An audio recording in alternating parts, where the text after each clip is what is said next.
The frost of February 26, 1945, clung to the cobblestones of Elsdorf like the breath of winter itself. In the pre-dawn darkness, the rumble of steel tracks carved through the silence, a sound that had become the heartbeat of a continent at war. Sergeant Nick Mashlonik adjusted his periscope inside the turret of his M26 Pershing, designated Fireball, its olive-drab paint scarred by weeks of combat across the German countryside. The 90mm gun barrel swept across the destroyed streetscape, searching for shadows that moved with deadly intent. 800 yards ahead, concealed behind the rubble of what had once been a bakery, another predator waited. Tiger Tank No. 201 of the 503rd Heavy Tank Battalion sat motionless, its commander peering through the Zeiss optics of his cupola. The massive 56-ton machine had earned its reputation through 3 years of warfare, from the steppes of Russia to the hedgerows of Normandy. Its crew had been told their 80mm KWK-36 gun could penetrate any Allied armor at this range. They had believed it. They had lived by it. On this frozen morning, that belief would be tested against a machine they had never encountered before. The Pershing represented something unprecedented in American armored warfare, a 46-ton answer to German heavy tank superiority that had haunted Allied commanders since 1942. For 3 years, Sherman crews had faced the psychological terror of knowing their 75mm guns could barely scratch a Tiger's frontal armor, while the German 80mm could punch through their own protection like paper. The casualty reports from the tank graveyards of Normandy had reached Washington, spurring the urgent development of the T-26E3 project. Now, in the closing months of the war, this new American heavy tank carried not just advanced armor and firepower, but the weight of national redemption. The German crews had grown accustomed to a predictable choreography of tank warfare. Allied armor would appear, they would engage at maximum range, and the superiority of German metallurgy and engineering would assert itself through the devastating crack of high-velocity 80mm rounds. Tank after tank, the Tigers had methodically dismantled Allied armored spearheads with clinical precision. Their commanders spoke in hushed reverence of their machine's invincibility, 100mm of frontal armor that could withstand anything the Allies possessed, coupled with a gun that could kill at ranges exceeding 1,000 meters. But as Fireball rounded the corner onto Köln-Aachener Strasse, the German gunner in Tiger 201 found himself staring at something that defied his experience. The silhouette was wrong, too low, too angular, too heavily armored to be another Sherman. The turret bore the unmistakable bulk of a gun larger than anything he had encountered in 3 years of combat against American forces. For a moment that stretched into eternity, both crews recognized they were witnessing something historic. The first meeting between Germany's most feared tank and America's most closely guarded secret. The Tiger fired first. The 80mm Panzer Granit 39 round streaked across the frozen air at 773 meters per second, its tungsten cord penetrator designed to punch through 100mm of armor at precisely this range. The crew of Tiger 201 watched through their optics, expecting to see the familiar eruption of flame and debris that marked another Allied tank's destruction. Instead, the round struck the Pershing's gun mantlet with a shower of sparks and ricocheted harmlessly into the morning sky. The impossible had occurred. An American tank had withstood a direct hit from the legendary 88mm gun. Inside Fireball, the impact rang through the crew compartment like the tolling of a church bell. Sergeant Mashlonik felt the tank shudder, but remain intact, its 102mm frontal armor having performed exactly as the Aberdeen Proving Ground tests had promised. Gunner Corporal Harold Barkley traversed the turret with mechanical precision. The M26's 90mm M3 gun, nearly identical to the weapon mounted on the M36 tank destroyer, seeking its target through the morning haze.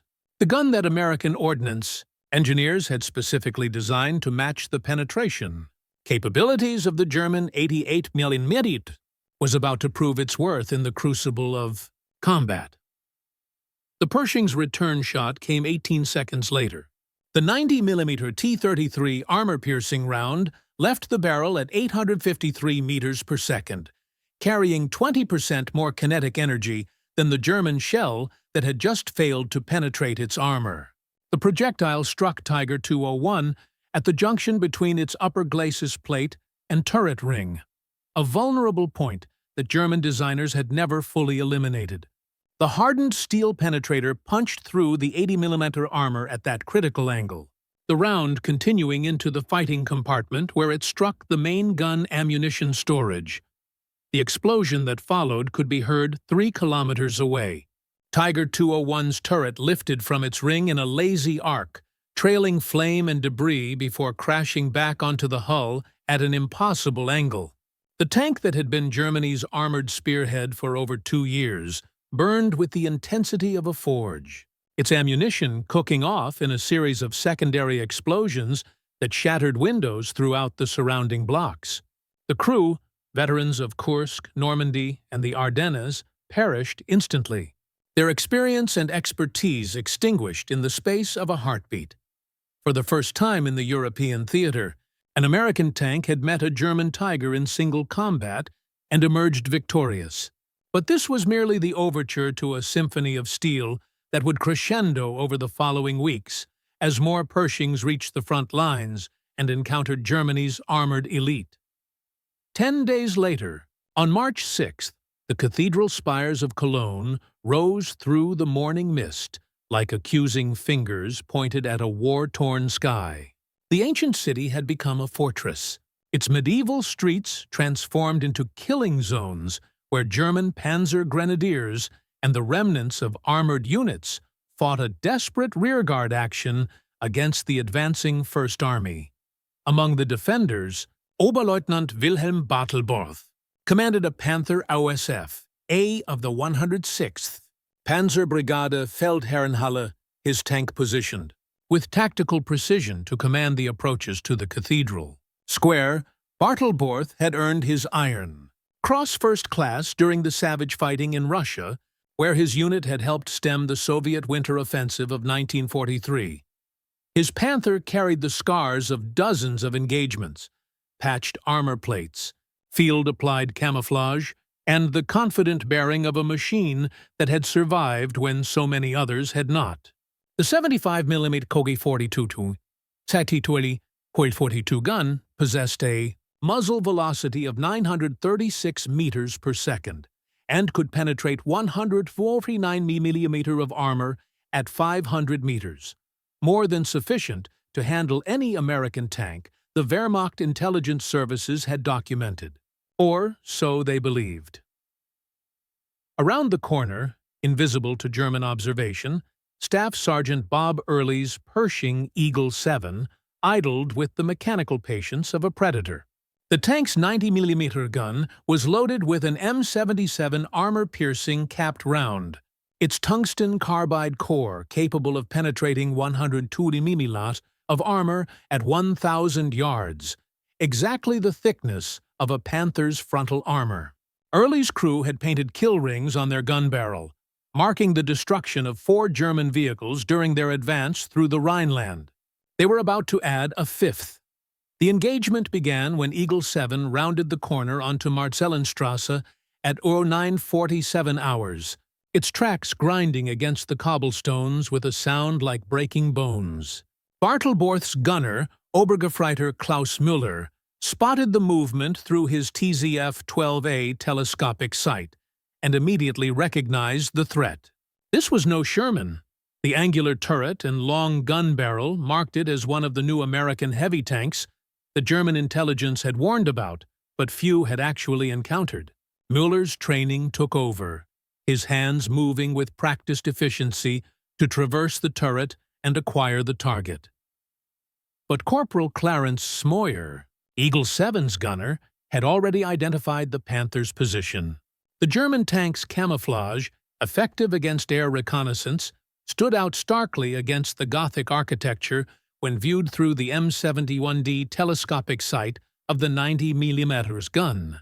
The crosshairs settled on the Panther's upper glacis plate, and Smoyer's finger tightened on the electrical firing trigger.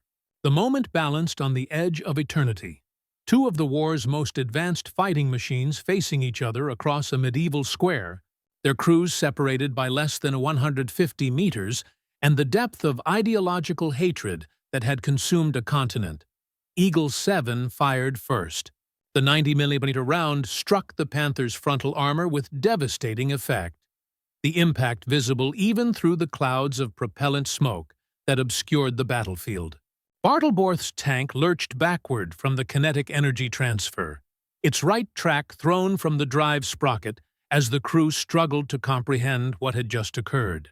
The Panther that had been their shield against Allied armor for 2 years had been penetrated by a single shot from an American gun.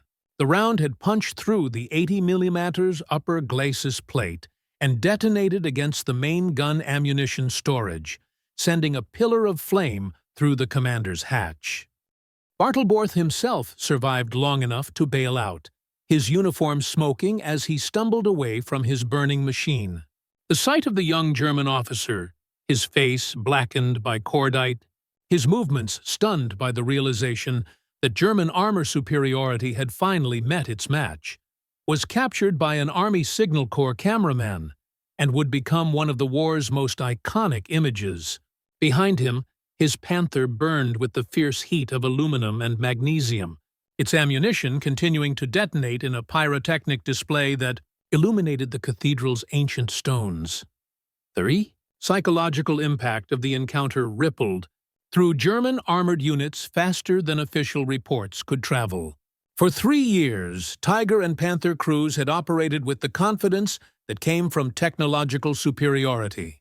They had grown accustomed to engaging Allied armor at maximum range, knowing their guns could penetrate while enemy shells would bounce harmlessly off their thick armor plates. Now, for the first time, they faced an opponent that could match their firepower while possessing armor protection that could withstand their best efforts. The effect on American morale was equally profound. Sherman crews who had spent months in terror of the distinctive sound of German 80mm guns, that flat crack that meant death was incoming at supersonic speed, suddenly found themselves with a champion. The Pershing's 90mm gun could engage German heavy tanks on equal terms, while its armor protection finally offered genuine defense against the weapons that had made the Western Front a charnel house for Allied armor. Tank commanders, who had grown old in months of combat against superior German machines, suddenly found themselves equipped with a weapon that could fight back.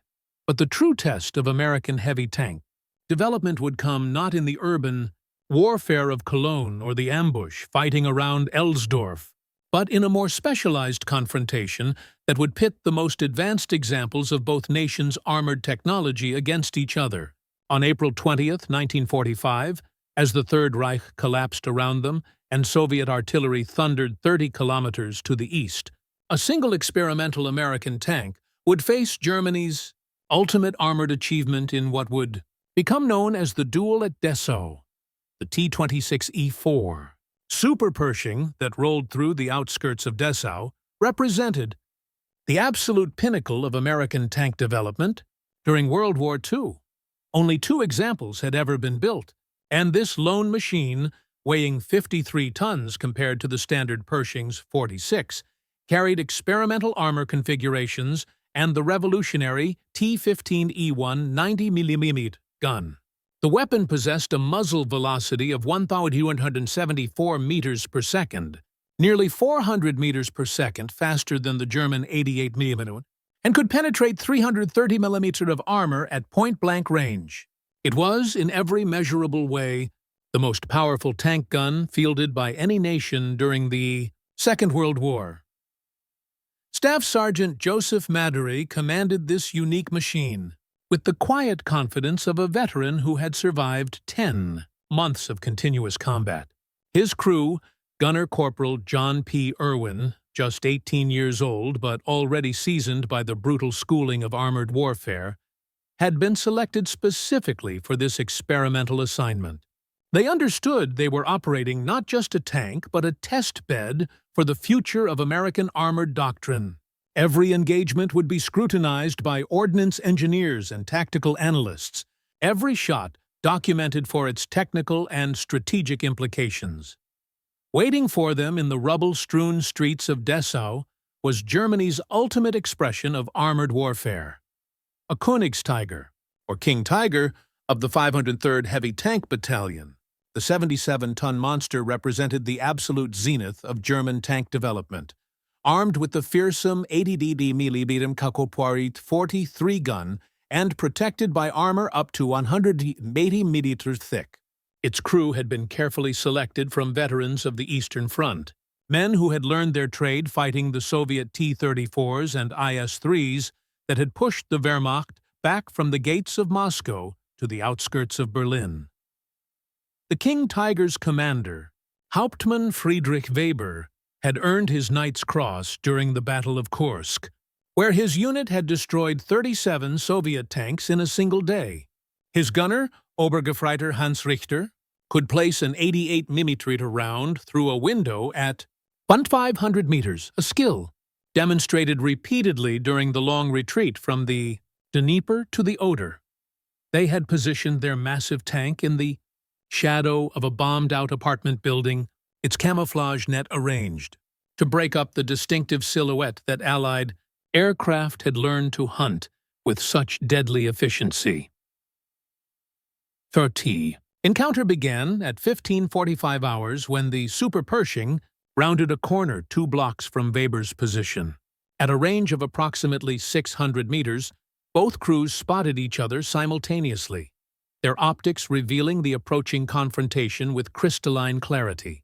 Weber's first reaction was one of confusion. The American tank's silhouette was completely unfamiliar, larger and more heavily armored than any Allied machine he had encountered. The long barrel of its main gun suggested firepower beyond anything in his experience, while the angular armor plates spoke of protection, designed specifically to defeat German weapons. Richter's training took over as he traversed the massive turret, the King Tiger's 88mm gun seeking its target through the TSR-1 stereoscopic rangefinder.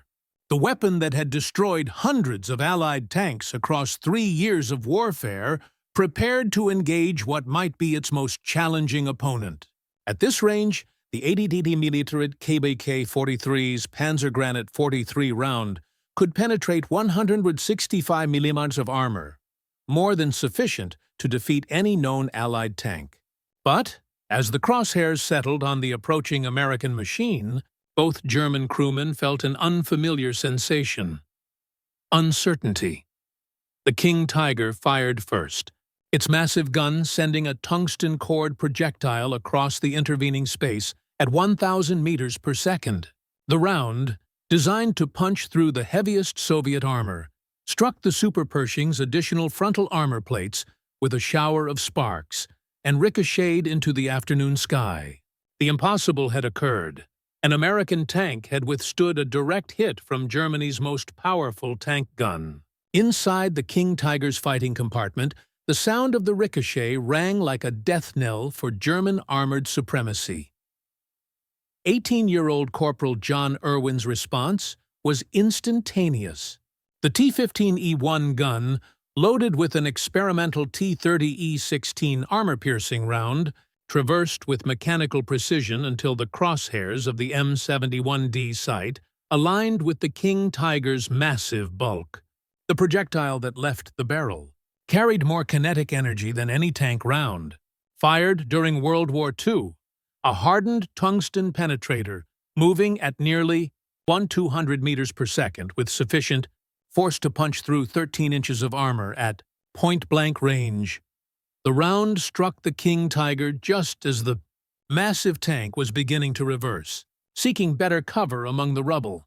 The impact point was precisely where German designers had made their greatest compromise: the lower glacis plate, where the need for driver vision had created a weakness in the otherwise impenetrable frontal armor. The American projectile punched through the 100 mm armor plate, continued through the transmission housing, and struck the main ammunition storage in the tank's belly. The explosion that followed marked the end of more than just a single tank engagement. As the King Tiger's turret separated from its hull in a spectacular eruption of flame and debris, it carried with it the last vestiges of German armored superiority that had dominated European battlefields since 1940. The psychological impact was immediate and profound. If Germany's ultimate tank could not withstand American firepower, what hope remained for the defense of the Reich? The sound that echoed through the ruins of Dessau was not merely the destruction of a single armored vehicle, but the death rattle of the thousand-year Reich itself. For 3 years, German tank crews had operated with the unshakable confidence that their machines were superior to anything the Allies could field. The Tiger's 88 mm gun had become a symbol of German technological supremacy, capable of destroying Allied tanks at ranges where return fire was impossible. Now, in the space of 20 seconds, that supremacy had been not just challenged, but decisively shattered. The psychological transformation was immediate and complete. German armor crews who had once advanced with the confidence of technological superiority now faced the terrifying reality that American industry had finally produced a weapon capable of matching their best efforts. The reports that filtered back through Wehrmacht communication networks carried more than tactical intelligence. They bore witness to the collapse of a fundamental assumption that had underpinned German armored doctrine since the invasion of Poland. American tank crews experienced an equally profound shift in morale and confidence. For 3 years, they had faced German armor with weapons they knew to be inferior, relying on numerical superiority and tactical innovation to overcome technological disadvantage. The arrival of the Pershing represented more than just improved firepower and protection. It signaled that American industry could match German engineering at its pinnacle. The psychological effect rippled through armored units across the Western Front, as crews realized they were no longer fighting with obsolete equipment against superior enemies. The transformation was symbolized in the mechanical precision of the Pershing's 90 mm gun cycling for another shot, its hydraulic systems designed to maintain rapid fire rates that German manual systems could not match. Where German tank production had prioritized individual vehicle quality over quantity, American industry had developed systems that could mass-produce advanced weapons while maintaining reliability under combat conditions. The T-26E3 represented not just a single successful design, but proof that democratic industrial capacity could meet and exceed the concentrated efforts of totalitarian engineering. In the broader context of armored warfare development, these encounters marked the moment when American tank design philosophy finally matured from expedient solutions to comprehensive systems thinking. The Sherman had been designed as a rapid production compromise, accepting known deficiencies in armor and firepower in exchange for mechanical reliability and manufacturing simplicity. The Pershing represented a fundamental shift toward designing tanks that could match enemy capabilities directly rather than relying on tactical innovation to overcome technological shortcomings. The German response to these encounters revealed the depth of their psychological investment in armored superiority. Wehrmacht intelligence services struggled to categorize the new American tanks, their reports reflecting confusion about weapons that defied established assumptions about Allied technical capabilities. The fact that American industry could develop and field tanks superior to German designs challenged fundamental Nazi beliefs about racial and cultural superiority that had justified the entire war effort.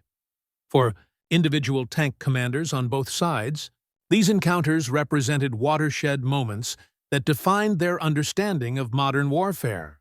German veterans who had survived years of combat against inferior Allied armor suddenly found themselves facing weapons that could destroy their machines with single shots. The confidence that had allowed them to operate aggressively against Allied formations evaporated. replaced by the cautious defensive mindset that had previously characterized their opponents. American commanders experienced the inverse transformation, shifting from defensive caution to aggressive confidence as they realized their new weapons could engage German heavy tanks on equal or superior terms. The tactical implications were immediate. Formations that had previously avoided contact with German armor could now seek it out, knowing they possessed the tools necessary for victory. The strategic implications would reshape post-war American armored doctrine and industrial planning. As the fires of war consumed the remnants of the Third Reich in those final weeks of April 1945, the encounters between Pershings and German heavy tanks represented more than tactical victories or technological achievements. They marked the moment when American industrial and engineering capabilities finally matched the ambitions of global leadership that had driven the nation into war. The tanks that had once seemed invincible, symbols of German technological supremacy and military might, lay burning in the streets of German cities, their crews dead or fleeing, their legend shattered by the mechanical precision of American engineering. Sound that had haunted Allied tank crews for 3 years. The distinctive crack of the German 88mm gun was finally answered by the deeper boom of American 90mm weapons. Where German shells had once penetrated Allied armor with impunity, they now sparked harmlessly off American steel plates designed specifically to defeat them. The psychological balance of armored warfare had shifted permanently, marking not just the end of German tank superiority, but the beginning of American dominance in armored warfare that would persist through the Cold War and beyond. In the rubble-strewn streets of Elsdorf, where Sergeant Maschlonik's Fireball had first proven American heavy tanks could destroy German Tigers, local residents would later erect a small memorial to the tank crews who had died on both sides. The inscription, carved in both German and English, would read simply, "Here ended the age of invincible machines." It was a fitting epitaph for more than just the destroyed tanks. It marked the moment when the certainties of technological warfare gave way to the more complex realities of industrial democracy, confronting totalitarian engineering. The legacy of these encounters would extend far beyond the immediate tactical victories they represented. American tank designers would study the engagements at Elsdorf, Cologne, and Dessau for decades, using the data to refine the M46 and M48 Patton tanks that would face Soviet armor in Korea and prepare for potential confrontation in Europe. The lessons learned about armor protection, gun performance, and crew survivability would influence American armored doctrine through the nuclear age and into the precision warfare era. But perhaps the most profound impact was on the individual men who had lived through these encounters and survived to tell their stories. They had witnessed the moment when American industrial power finally produced weapons capable of matching the best efforts of German engineering, when the technological advantages that had made German armor feared across 2 continents were finally neutralized by democratic industrial capacity and tactical innovation, as the last King Tiger burned out in the ruins of Dessau, its ammunition exhausted and its crew dead. The sound that echoed through the destroyed city was not just the death of a machine, but the end of an era, the age of German armored supremacy that had begun with the Panzer divisions rolling through Poland in 1939 concluded with American steel proving superior to German engineering in the streets of a dying Reich. The tanks that had once seemed invincible lay silent and broken, their legend reduced to memory, and their crews mourned by nations that had learned, through terrible cost, that no machine could remain supreme forever against the determined ingenuity of free peoples fighting for survival. In the gathering dusk of that April evening, as Allied forces prepared for the final assault on Berlin, the smoke rising from destroyed German tanks carried with it more than the residue of burned metal and explosive. It bore the ashes of assumptions about technological superiority, racial determinism, and the invincibility of totalitarian engineering that had justified 4 years of global warfare. The American tanks that emerged victorious from these encounters represented more than superior weapons. They embodied proof that democratic societies could match and exceed the concentrated efforts of dictatorial regimes when the survival of human freedom hung in the balance. The silence that followed the last explosion, the final crash of a turret hitting the ground, would linger in the memory of those who witnessed it, a moment of profound stillness, marking the end of Germany's armored dreams and the beginning of American dominance in the technology of war that would shape the remainder of the 20th century and beyond.